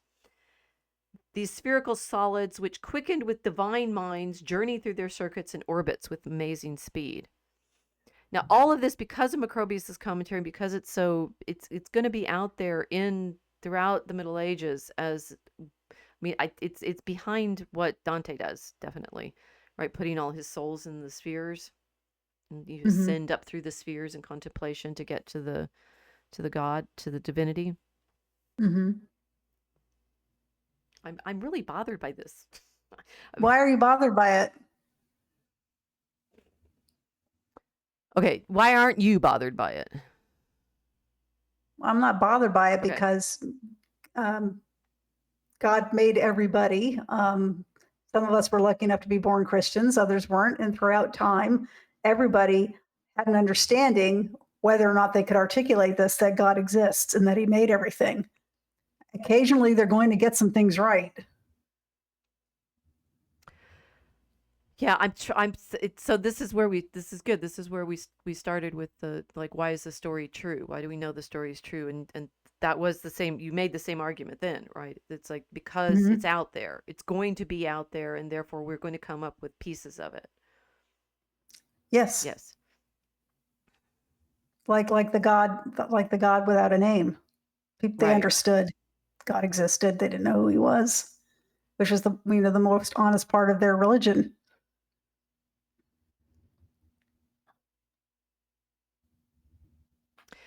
And this, I mean, as I just said, this is the way Bartolome de las Casas argues in defense of the Indians. Fundamentally, saying they are civilized. Yes, they do human sacrifice, but that's like as far as they could get without the revelation. But that Mm. shows that they're like participating in humanity because they have government and they have, architecture and cities and trade, and they have all of these things that you can get except for Christ. Right. They were doing what the Romans did. They were creating order out of out of nature. They were creating their natural ordered societies because they understood that order existed and they tried to copy it as best they could. Okay, so here, begging the question in that sense is, then why do we need Christ? Like, you could, if you were in my class, my Eurociv class with some of my students, and or this happens like in regular, it's like, I'm Christian, I wear my cross on campus. Like, Hmm. I'm no false advertising, right? It's like, Yeah. I will let you know what position I'm coming from. So, but when I'm in Hmm. class, I'm not making that argument. I'm showing them what that argument looks like. And there's always some of them that are going to bristle and say, well, then why does it need to be your version of the truth? Like, how, if what you just said, Casey, is that, all human beings are already civilized at a I'm saying they recognize God, not necessarily that they're civilized in the sense of the word that we use it in civilization, like as in a complex society. But Well, that was what it De had a las complexity. Casas was saying, that it was that the Indians had just as great. I mean, they're also the Europeans love using other people's Yeah, as whipping boy, like ways to whip themselves about how bad they are. But they had recognizable order. right, Their society were recognizably ordered the same way. Um, Japanese society was recognizably ordered, very similar. Some people thought to some English society right. in the feudal age. I witnessed a fantastic argument between two historians on stage once when I was in college uh, about that very topic. And one of them, this British lady, was very insistent that you not call it feudal. That was a trigger word for her for some reason. I can't remember why, but one of my professors was saying no, they were just like a feudal society, and I didn't really see her point. They were ordered in a Well, very I taught a similar course where fashion. we did that comparison, and yes, you're right. They were right. Yeah. There's Yes. warlords with retainers who, govern. Hmm. My Yeah, professor was right. who So there you go. govern, territories in that Yeah. structure. And Hmm. okay, so, but this, I mean, this does tend to, uh, it makes the question of, well, like, wait a minute, if, okay, so one that I had this argument in the, or discussion in the dog park today with one of my friends about, like, what do we want now in the United States? Cash Patel can be giving out like absolutely hideous challenge coins. Oh, that was The why, Punisher. dude? Oh my gosh, it Why? so overdid Why? that. Oh, why? It Just really think a coin, did. that would have been so much cooler. Um, but the people are in support of the arrests that they're making of the people that have broken our laws. Yes. And And Kash Patel and Harmeet Dillon, who is a Sikh, right, and Kash Patel is a Hindu. right, God bless both of them. They are going after the people that were attacking Christian groups, including Catholics, just for existing. Meaning the FBI had actually infiltrated. They showed up and spied on a bunch of traditional Catholics, right. and I guess the people in the FBI who had participated in this are gone, uh, because this was a tip they got from the ADL, who is now gone as of yesterday, and the SPLC is gone as of today. So these are two, and Harmeet Dillon's on her way to Portland, I think, right now. Mm, Anyway, these two people are doing everything they can to uphold the laws that were meant to protect everybody's freedom of association and religion and in good order and good government. So you ask, what do people want today?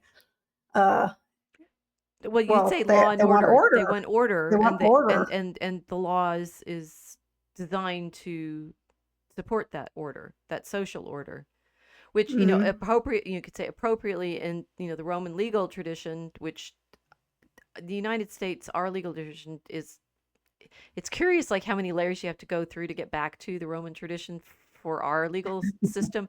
It needs to go through church law, interestingly, Yeah, the way I learned it rather than was that, directly to the Justinianic Code, which is where like France right, went, right? Yeah. that our criminal code comes from the Romans, and our civil code comes from British common law. Right. I might have that backwards. No, but the First two. British common law is not Justinianic in the way that the continental law codes are. It Mhm. arises out of these more local traditions Mm. that are then organized by the Normans when they come in.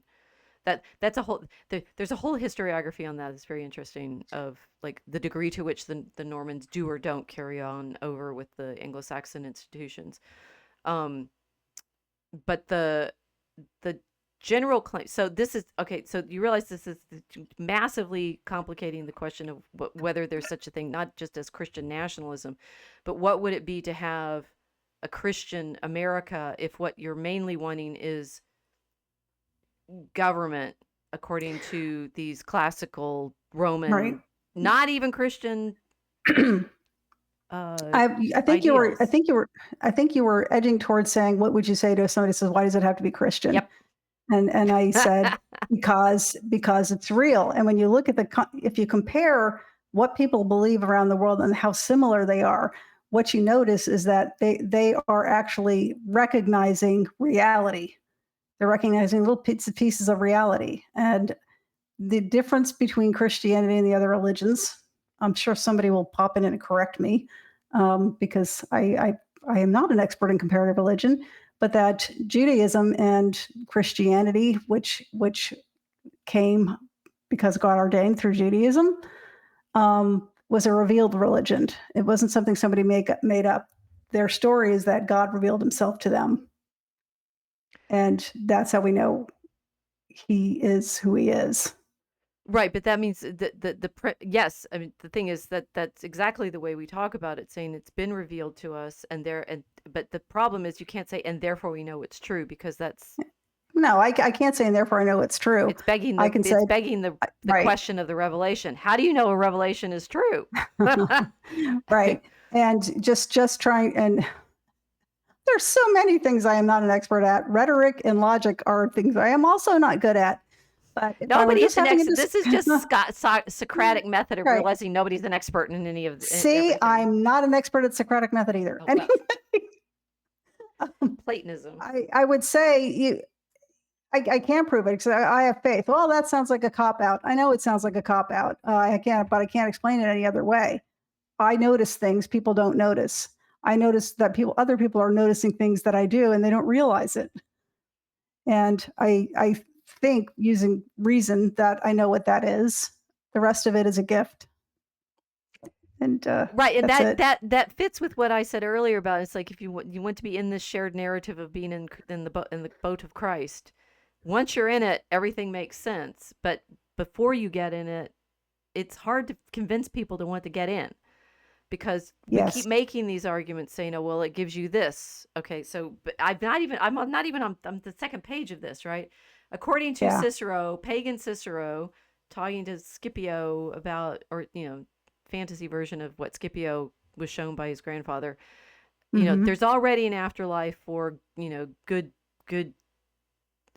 statesmen, people who serve the Commonwealth, right? So if you're an upstanding citizen, th- there's an afterlife that will give you freedom from the body, and you'll see your family there. I mean, it's like the promises that you make about, oh, we want to be rewarded for good behavior. It's already there. It's already available, at least in Hmm. Cicero's version.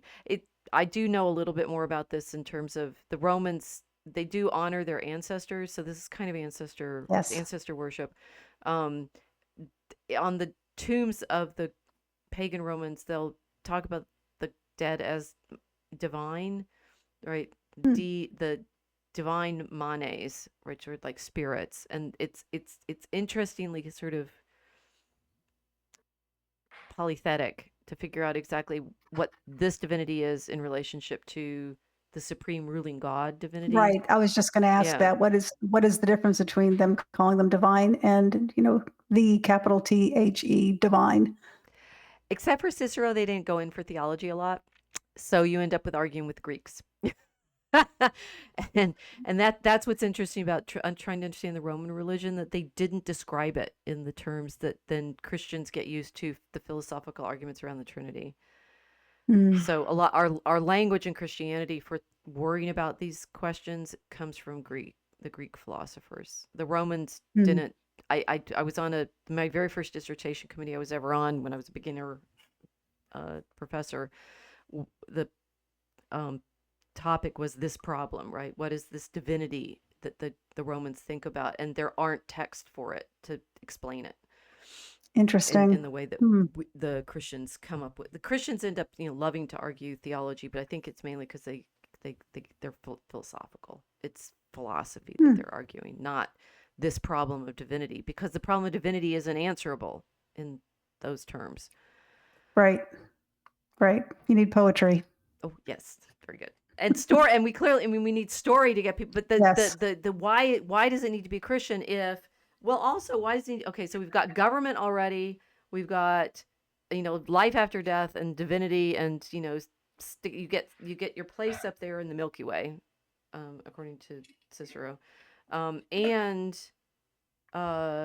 we seem to have, thanks to this it's just, I mean, Cicero, he likes Greek philosophy, so it's all sort of embedded in a Greek vision already. But um, we're going to have the minds come from the stars, and if we keep going, we'll see the planets, and you're in this sort of celestial meditation of the creation, all without Christ.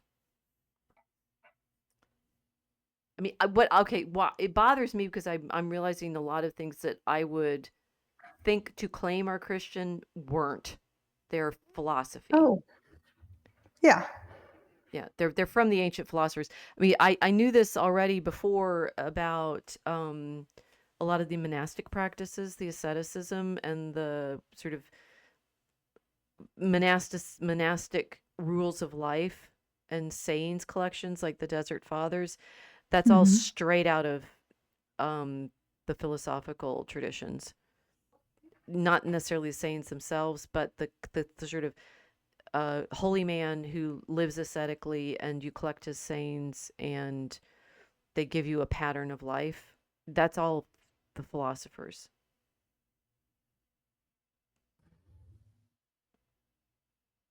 So the earliest monks are behaving in a way that's familiar to the society as another kind of claim. Okay.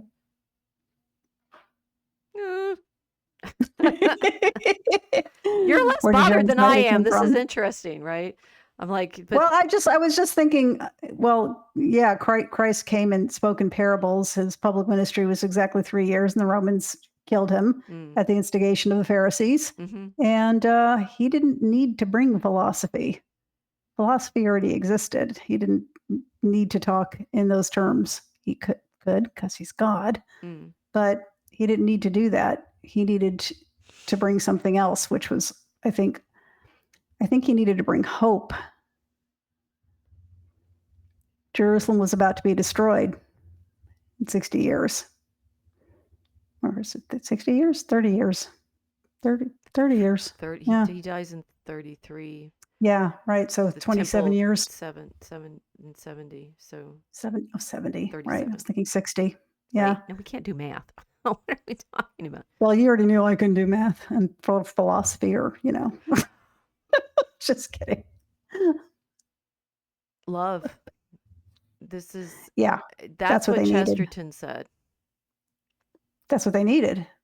They needed hope. They needed love. They needed Faith, to know hope, they and were love. loved. Guess what? Yeah. We've done it. We've proven Christianity. Well, she did.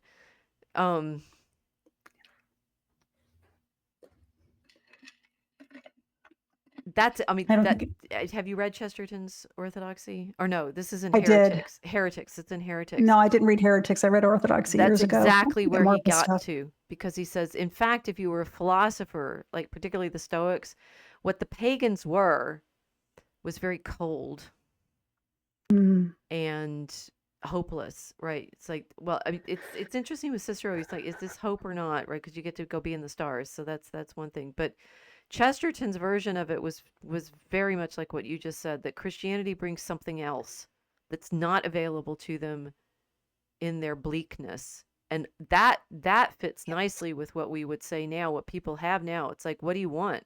Right? You want to upload your consciousness into the cloud, and then what? And then what? Here it is. Yeah, here it is. Here's your consciousness going into the cloud. I'll describe it. Wherefore, Scipio, you and all other dutiful men must keep your souls in the custody of your bodies, and must not leave this life of men except at the command of the one who gave it to you. So it is the sense that God gives you life. That you may not appear to have deserted the office assigned you. Very Roman, dutiful Roman stuff, right? Right. Or Ciceronian dutiful Roman stuff. But Scipio, cherish justice and your obligations to duty, as your grandfather here and I, your father, have done. This is important where parents and relatives are concerned, but it is of utmost importance in matters concerning the Commonwealth. And Commonwealth is translating republic. This is the same word, republic. This sort of life is your passport into the sky, to a union with those who have finished their lives on earth and who, upon being released from their bodies, inhabit that place at which you are now looking. It was a circle of surpassing brilliance gleaming out amidst the blazing stars, that was parenthetical, which takes its name, the Milky Way, from the Greek word. So the souls of these dutiful the dutiful Commonwealth officers all get to be in the Milky Way. As I looked out from this spot, everything appeared splendid and wonderful. Some stars were visible, which we never see from this region, which they make a lot of comment on, right? It's like if you go south, and all were of a magnitude far greater than we had imagined. I'm always interested that they can figure out that the stars are big. How do they know?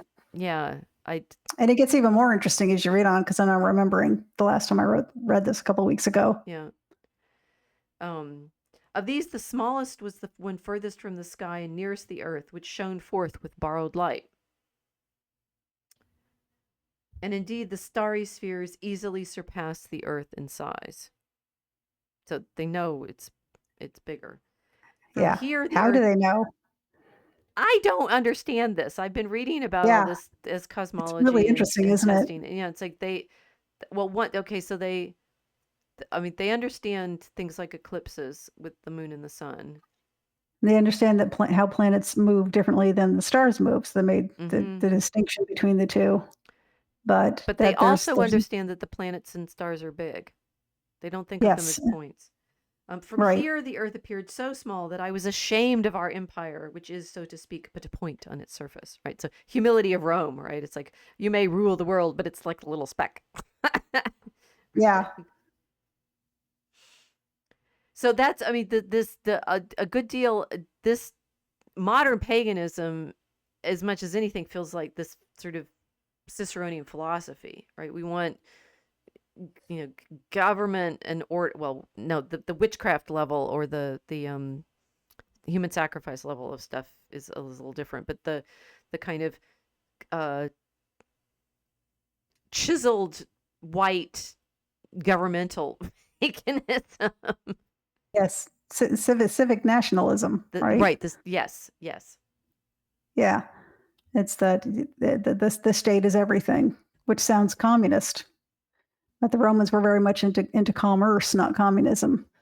So it wouldn't be that. They feed the city. The bread and Well, they circus. don't want to revolt. Right. They do have to live there. The bread and circus is just a dole. But but they don't feed every city. They just feed Rome, right? True, but they feed Rome, right? And then Rome falls apart when the grain shipments stop. And they could do it because they have Egypt, because of the grain that comes out of Egypt. Mm-hmm. So they have it's a lot comes from North Africa too. Maybe that could be another reason they need Carthage, is they need the fields. Except they salted it, the fields, so nothing would grow there anymore. Except for Augustine lives there later, so I'm not sure that it died as much as they wished it would. It's still a city. That's where he's writing to Deo Gratias in Carthage. If they salted it so that it's sterile for the rest of eternity, it failed. Well, they aren't growing crops there necessarily. I know North Africa was one of the great it's the breadbasket of Rome. They send grain from North Africa to Rome. Oh, interesting. That's why they need control of North Africa. It's the fields.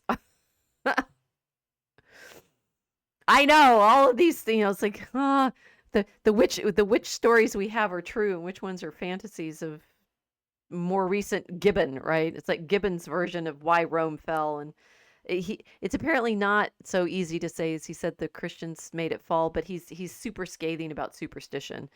The passage he has in the description of Rome in the 18th century about how decayed and fallen it is. It includes all the great Baroque palaces of the papal nephews, right? He's saying, they corrupted the use of all of their art on superstition. I'm like, if you go to Rome now, those are the great art collections. Yeah, Gibbon wasn't impressed. Gibbon, I take it, was an Anglican. Oh yes, very, very, very much not impressed by anything other than the Colosseum and So he's impressed by the pagan things, but not the things that were built by Christians later. Right. Or because they were the wrong kind of Christian. Right. Which is what brings us back to why I don't think we want a Christian government specifically in our country. In our country? Well, it's as in prescribed. You won't get a good one that way. Well, it's a little. I mean, Augustine's point will ultimately become, the two cities, right? There's the city of the world, which is power, and there's the city of God, which is mixed in with the city of the world in this life, but will be separated out, right? And the fundamental claim, you can't know you can't know which is which. Augustine does read the Gospels accurately, and when Jesus says you can't tell, right? They're going to be sorted at the judgment, but you can't tell now. Good point, right? It's like, right. Don't be thinking that you can do the sorting. Right. Augustine's also good because he's better at saying you can't do the purity spiral and heresy, because that's what the Donatists in Carthage are trying to do, and saying we are the ones that didn't give in when the persecutions were happening, and so we're the true Christians, and everybody else.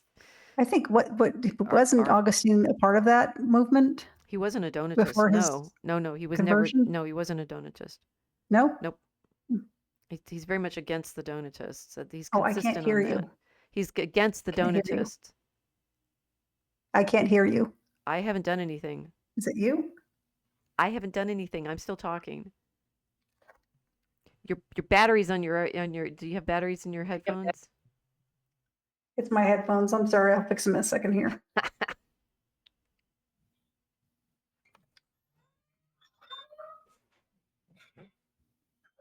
So John's saying religion and politics. The Catholic Church's self-definition is mother and teacher of nations. Well, I mean, we're building up this, so we got to get the shared narrative of everybody into the boat, right? And the problem hopefully, can you hear me now? The Yeah, I'm just going to. Can you what? hear me? I can hear you. Okay. Yes, I I can hear my you. my headphones stopped working. Sorry. I don't know what's wrong with them. Sorry. Go on. But you can hear me now? Yes, I can hear Okay. you. Um, that John, what we are actually trying to do, I know you want me to read Lonergan, and I've always felt like I'm doing it already, so I'm going to read Lonergan finally and just tell you that I've done it already. Um, Trying to unpack the reasons that people have difficulty seeing what we take for granted because we have faith, and that's always the huge challenge, because you have to figure out, as Augustine suggested to Deo Gratias, where people are coming from, figure out where they're starting from.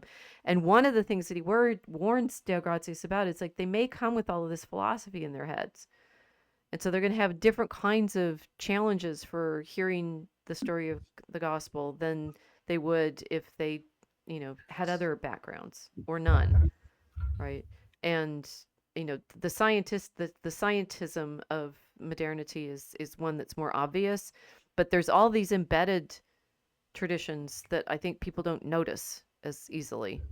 And this one, it's like that it's come if you've been reading too much Cicero and you've been reading Macrobius, recognizing that some of these, the Romans already had some of these claims about souls and the afterlife. Or at least Cicero's making it out as if they do. You sure you can still hear me? Okay. Okay. So getting to the Yeah. spheres to give us a sense of what Scipio is seeing, right? So he's now ashamed of our empire because it looks so tiny. As I gazed rather intently at the earth, my grandfather said, "How long will your thoughts continue to dwell upon the earth? Do you not behold the regions to which you have come? The whole universe is comprised of 9 circles, or rather spheres. The outermost of these is the celestial sphere, embracing all the rest, itself the supreme God, confining and containing all the other spheres." So that makes divinity here is kind of a moving target, because he said there's the governing God, which seems to be, it's a little Aristotelian possibly, that there's the prime mover, but he's making the prime mover God, embracing all the rest, right? Mm-hmm. In it are fixed the eternally revolving movements of the stars. Beneath it are the 7 underlying spheres, which revolve in an opposite direction to that of the celestial sphere. One of these spheres belongs to that planet which on Earth is called Saturn. Below it is that brilliant orb propitious and helpful to the human race called Jupiter. Next comes the ruddy one, which you call Mars, dreaded on Earth. Next, and occupying almost the middle region, comes the Sun, leader, chief, and regulator of the other lights, mind and moderator of the universe, and of such magnitude that it fills all with its radiance. The Sun's companions, so to speak, each in its own sphere, follow, the one Venus, the other Mercury, and in the lowest sphere the Moon, kindled by the rays of the Sun, revolves. Below the Moon all is mortal and transitory, with the exception of the souls bestowed upon the human race by the benevolence of the gods. Above the Moon all things are eternal. Now in the center, the 9th of the spheres, is the Earth, never moving and at bottom. Towards it all bodies gravitate by their own inclination. That being, just the ancient picture of the cosmos, and, for example, will then become the one that Dante uses when he's describing paradise. Mm-hmm. So on the one hand, it's true, throughout the Middle Ages, it's philosophically very clear that the Earth is a sphere because it's surrounded by these spheres and everything falls to the center, and that's the Aristotelian explanation of why it's round, right? Or spherical, Okay. because all things fall to it, and for that to work, it needs to be round or spherical. Mm-hmm. But otherwise, none of that is necessarily, it's the ancient vision. Lewis in the Narnia Chronicles uses it as his sort of atmospheric principle, so that the 7 books have the 7 atmospheres of the 7 planets. But none of that is necessarily Christian. And yet, Christians throughout the Middle Ages use it to organize their own thinking about creation. Right. So they're using non-Christian sources to think about creation. Mm-hmm. Well, that's seems perfectly logical to me. Well, I mean, so Augustine, which a commentary that I haven't read in depth and should probably more reading, he does a commentary on the Genesis. And one of the things that Galileo pulls out of that when he's making his argument about the Copernican description of this system, saying Augustine made it very clear that you shouldn't rely on the philosophers for your description of the reality of stuff, because if they change their minds, you'll look ridiculous. Was he speaking of contemporaries of his? Augustine? Yeah. Or was he speaking of older philosophers? I think he was just recognizing that you couldn't, you didn't want to hang the proof of Christianity on basically what we would call science, because Right. it's irrelevant. And Galileo, Yes. uses big chunks of quotations from Augustine to make exactly that point over and over again, that don't try to use your definition of nature and its structures as a way to test whether the scriptures are true, because the scriptures are accommodated to people's understanding, and basically if you change your understanding of reality, physical reality, then people will use the fact of you can't prove creation from scriptures in the ways that people unfortunately try to do now. Yes. I guess most famously, some Englishmen tried to date the world to about to a certain number of years, the age of the earth, that is. Bishop Usher. So one of my Yeah. students brought this up, and then I realized, because we were talking about Augustine tries to get the story back to Adam and Eve, and he said 4000 BC, and I corrected him, and I actually no, that is the date that they used to give. I need to apologize to that student and say, wait, no, now I misunderstood what you were saying, because I thought he was doing the thing is, they do actually, the Christians love calculating things because they like the idea of time and entry into time, and so you can go back from Genesis and calculate on the basis of the lifespans. Yeah, that's what they did. That Genesis gives how long ago it was. So that's actually fine. That's like within the scriptures themselves as a calculation. But what Augustine specifically was saying is you don't want to use the scriptures can describe the physical reality accurately without it being tied to a particular structure of things. So, and Galileo was right. It's like you could do it either way. And he does this long proof about how when Joshua says to the sun to stand still in the midst of the heavens, that it's probably easier to do it if the sun's actually in the middle. So it just stops spinning, right? He says what it did was the sun used, rotates. And when Joshua said to the sun, stop spinning, it did. And that prolonged the day. And it's, it just sort of, it was, you can explain that both ways with either Copernican or the ancient Ptolemaic system, but it's not just Ptolemy, right? It's like this, right. So how much, like what proof does Christianity hang on, and which version of the story do we need everybody to be in order to be Christian? What proof does Christianity hang on? Yeah. The proof of the existence of Christ, the proof that Christ is who he said he was, or that he rose from the dead, or all of the above. Right. I mean, what's interesting for the missionaries into Anglo-Saxon England, they start with God created everything, right? That's an interesting claim, because we've got Cicero already talking about the creator God and the ruling God and the governing God. Medieval Christianity takes over a lot of this language, and it shows up now in traditional Catholic conversations as these are the things that are simply true. Stuff like natural law, right? Which is not in the scriptures in the way that people want to argue it is. It's a philosophical claim. Right, and they could do that because these philosophies already existed. and Right. these So they're traditions they're already starting existed. with what's out there and saying, look, our stuff fits. Right.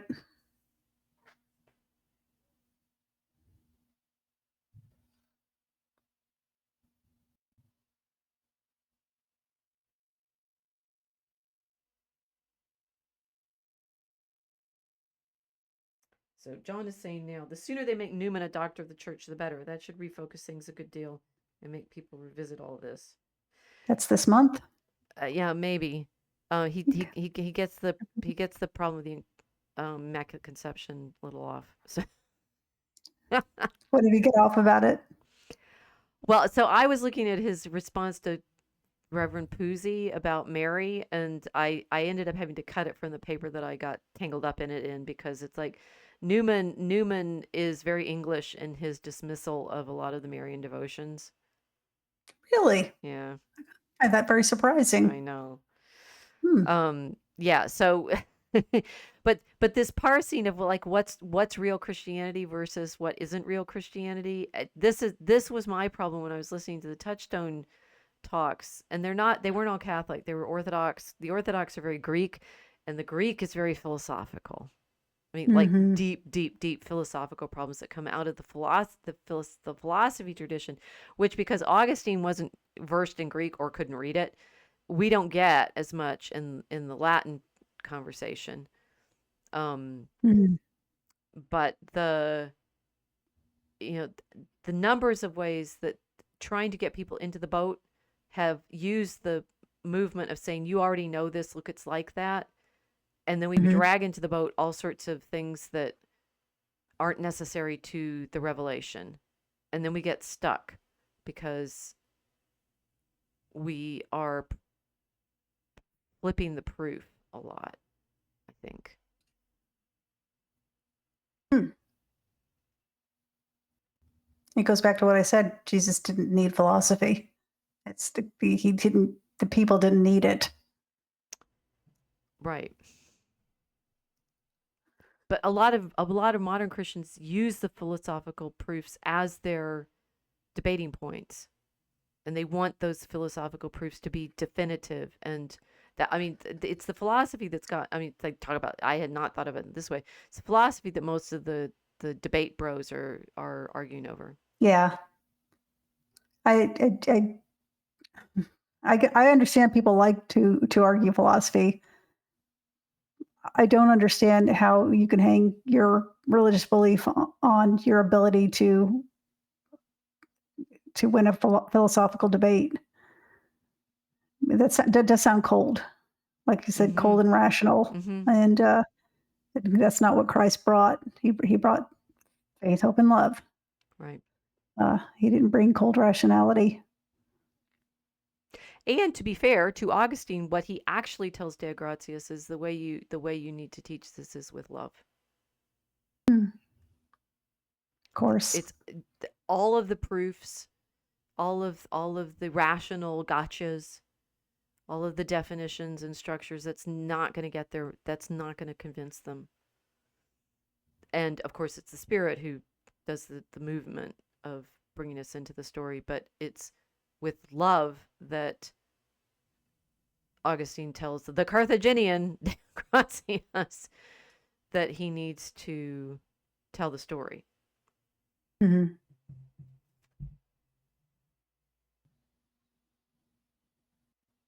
What John is saying, the epistemological stuff is his contribution. That, I think, is the basis of his elevation to doctor. He was a bit fluid on the papacy and its powers too. Well, Yeah, it was new. so our problem is the same one we started with, right? Although Casey, in the middle of our conversation, solved it all, right? The parables. Um, it's a John is saying the parables, but we now live in a compulsory education era. The teaching catechetical challenges are a bit different. Yes, but right? The problem that we're up against is we're battling stories, right? And the educational system wants us telling one story, and we want to be telling a different story. And this is where I'm on the front lines daily, right? It's like, Mm. in the educational context in which I am supposed to be operating as professor, I can't be doing the preaching version of the story. I have to be showing you the methodological problems of thinking historically. which include the claim of Christianity that God entered into the story, and there's a historical reality there, which we care about because we believe in the historical reality of it. But the proof, the sort of transformation is always out of reach because you can't do it with reason. It's rational once you have it, but you can't do it with reason. Mm. Which, if we, I think, do we need to study more philosophy to realize how much of it actually came out of that tradition, and then it's concordant with what we learn from Christ, but it isn't necessary to what we learn from Christ. That's it right there. Yeah, it isn't necessary. And some people may think it's necessary because it's the only thing some people will respond to, right? They don't want to talk about um, something they can't explain. They want to be able to explain it. Now, St. Paul did say, always be ready to give a reason for the faith that is in you, but I don't think he had philosophical proof in mind when he said that. He doesn't use philosophical proofs. No. Not in this way.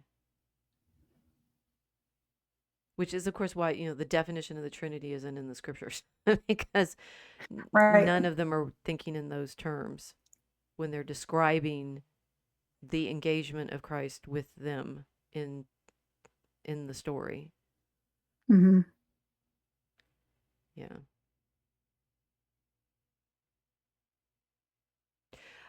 Well, we've come full circle now, and we're back where we started. That to understand what we're talking about, you need the shared narrative, which is Yes. it's like the conversion is finding yourself in that shared narrative, and then everybody has this common perspective on things. But the inside outside, it's so elusive to get to the point where you can say, yes, not only I think this is necessary. I think this story is necessary to your salvation. And I'm not sure I've gotten to the point where I can do what you just said, Paul, when you give a reason for that. Right? Because we do believe that. We say you need to be in the church. You need to be in the boat with Christ. Well, say, yeah, give reason for the hope that is in you, and that's it right there. Because Right. I'm not going to drown. I'm not going to drown. I'm not going to Here, be. you I'm not need to going to be be on the ark homeless because you're after my not going to death. drown because we're here in the ark to help you Yeah. not drown. Well, we hope that you're not drowning. We hope that this is hopeful. How's that? We're more hopeful than everybody else out there on the internet. Whoo. It's interesting. I think I've mentioned this once before, but my priest in my old parish back on the West Coast gave a great homily on All Souls Day, and it was he described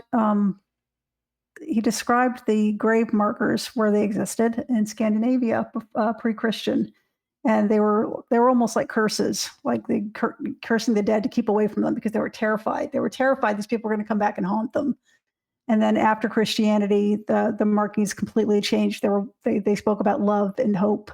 Oh, I have hope that I'll see you again. And it's such a stark difference between just abject terror to see when I get there. I love you. It was kind of neat. So yeah, the reason they gave for the hope that was in them was that because somebody gave it to me, and I have it. And I want to pass it on to other people. Well, that's certainly our purpose, right? We want to share the hope we have and hopefully get to the point where you want to jump in the boat with us. But I think we are we're yes, I mean, this is what we're trying to write. This is what Draco Chemicus is about, and we're trying to get you to the point where you can feel that hope. Yes. But it's going to take a bit. But I'm hopeful now that we're on the right path. Right. So that's good. Definitely are. Okay, so bingo. You are at Lonergan's functional specialty level. But reason can help avoid the gaslighting of the other stories you refer to. Reason is an armor against false stories, not a proof for say. Right. Yes.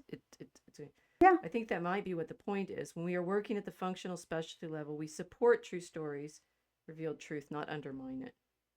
That's a nice place to sort of pause for the moment in our continuing efforts to find the shared narrative. Mm-hmm. It appears to be everywhere. She's so hopeful. Okay, well, thank you all for sharing this with us. Thank you. We're going to drag John on camera at some point and get him to do this, not just in the chat. Next week, we have guest Robert Doby talking about his book on Tolkien and the recovery of fantasy.